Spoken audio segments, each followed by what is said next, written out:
First, let me thank Barney Frank. Barney has been a leader for sensible defense spending for many, many years, and I applaud his efforts.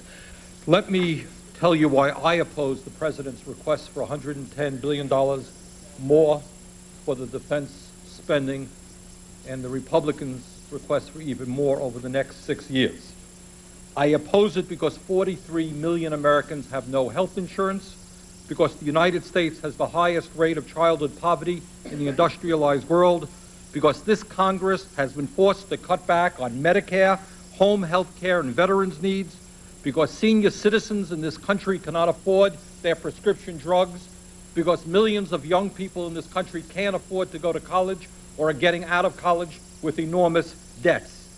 I don't support the largest military increase since the Cold War buildup of the mid-1980s because 3 new attack submarines costing $13 billion would provide health insurance for the 11 million uninsured kids in this country, because 353 Comanche helicopters costing $9 billion would feed the 5 million senior citizens who don't have enough to eat, because 39 F-22 fighter planes costing $7 billion would allow 1.7 million children to benefit from Head Start.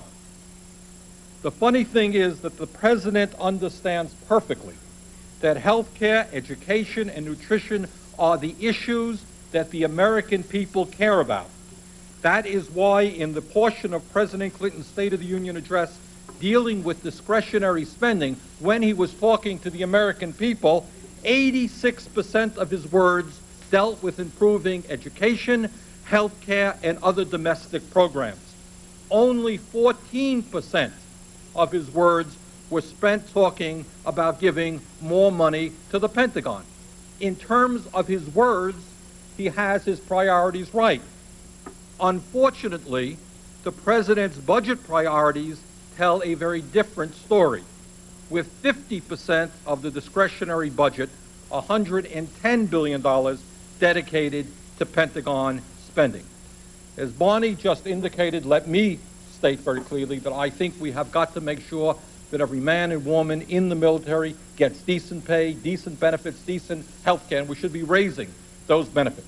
But the fact of the matter is, given the context of the geopolitical world today, we do not need to put tens and tens of billions of dollars more into weapon systems, new weapon systems, many of which the Pentagon tells us they do not want. So bottom line for me, let's get our priorities straight. Millions of people are hurting in this country. We've cut back on the weakest and most vulnerable, and it would be an absolute outrage to pour tens and tens of billions of dollars more into unneeded weapon systems. Thanks very much.